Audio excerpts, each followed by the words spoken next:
मेहनत से तय होता है। जब तुम थोड़ा थोड़ा रोज सीखोगे ना, तुम लगभग पिछले 1.25 घंटे से लगातार सुन रहे हो, तो तुम्हें बहुत सारी नई बातें पता चली।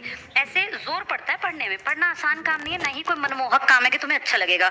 मूवी देखना, रील्स देखना, शॉर्ट्स देखना ज्यादा मजेदार है, उसमें घंटों घंटों घंटों बीत जाते हैं, पर वो कहीं नहीं ले जाते बेटा। वो तुम्हें वहीं का वहीं रखेंगे और नीचे गिरा देंगे। ये पढ़ाई थोड़ी मेहनत की डिमांड करती है।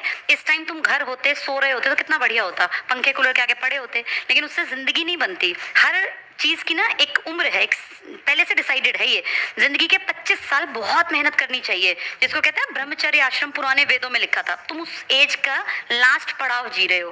25 साल तक इतनी मेहनत करनी चाहिए कि अगले 25 साल हमारे आराम से कट जाए। जब तुम्हारे अपना गृहस्थ परिवार हो, तुम्हारे माँ बाप बुजुर्ग हो, तुम्हारी पीढ़ियां अगली आए, तो तुम कमाने खाने के लायक हो। फिर उससे अगले 25 साल थोड़ा थोड़ा परिवार से कट के भगवान की भक्ति करनी चाहिए कि भाई 50 के बाद ज्यादा घरेलू कामों में व्यस्त नहीं होना चाहिए, नहीं तो फिर बुराई बनती है। ये मैंने नहीं बनाया नियम, ये आपके वैदिक काल में वेदों में लिखा था। जाबालोपनिषद करके आपका उपनिषद है एक, जिसमें ये आश्रम बताए गए हैं। तो जो समझदार आदमी है ना, वो आज भी ऐसी अचीवमेंट करता है। 25 तक अपने पैरों पे इतने अच्छे तरीके से खड़े हो जाना चाहिए कि हमें किसी के सामने हाथ ना फैलाना पड़े कि हमारी फीस भर दो, हमें ये खर्चा करना है, पैसे क्यों करना है इसे। तुम 18 के बाद से मेहनत करो, पहले अपने पैरों पे खड़े हो। पढ़ाई लिखाई आगे आगे साथ साथ कितनी भी चल सकती है, जिंदगी भर पढ़ सकते हो, कोई सीमा नहीं है पढ़ने की। लोग पीएचडी 60 साल के बाद भी करते हैं जिनका इंटरेस्ट है। तो अपना सबसे पहली प्रायोरिटी भैया, मुझे इंडिपेंडेंट बनना है, पैसे कमाने हैं। उसके बाद फिर अपनी लाइफ को अच्छे रास्ते पे ले जाके कुछ करना। जब तक तुम्हारे पास पैसे नहीं है ना बेटा, वैल्यू नहीं है। और ये कड़वी सच्चाई है,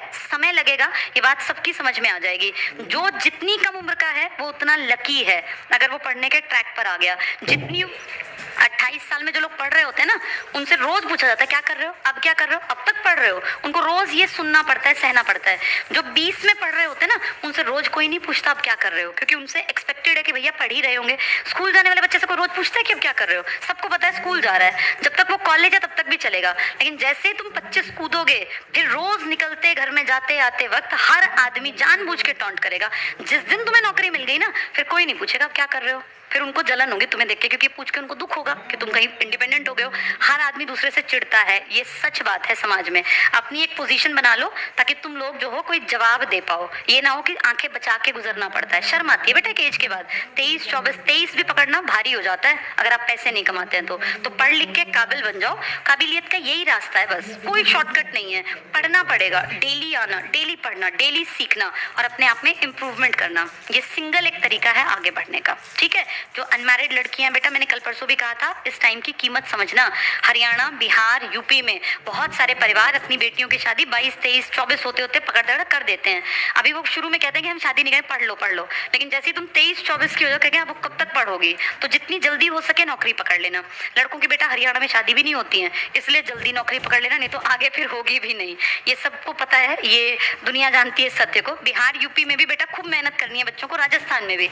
हम सब जिस कम्युनिटी को बिलोंग करते हैं ना, हमारे बिना कमाए हमारा पेट नहीं भरेगा, ये सबके लिए है। तो कमाने का अपना टारगेट बना लो, ठीक है। किसी का कोई डाउट? मेहनत करनी है, अपने मन में धार लो भैया मुझे मेहनत करनी है, मुझे पढ़ना पड़ेगा, मुझे डेली सीखना पड़ेगा, तब मेरा उद्धार होगा। बाकी कोई भगवान, परमेश्वर, परमात्मा आके किसी का उद्धार नहीं करेंगे। पेपर तुम ही लिख के आओगे, भगवान तुम्हारा पेपर नहीं लिखेंगे। हाँ, मेहनत करोगे तो वो तुम्हारे भाग्य की लकीर जरूर बदल देंगे कि जिसमें अगर कोई बुरी चीज लिखी है और लगातार तुम मेहनत कर रहे हो तो वो अच्छी में बदल सकती है। पर भगवान आके तुम्हें हाथ पकड़ के नहीं कहेंगे चल मैं तेरा पेपर दे आऊंगा, वो तुम्हें ही देना पड़ेगा। तो पढ़ना पड़ेगा। All the best.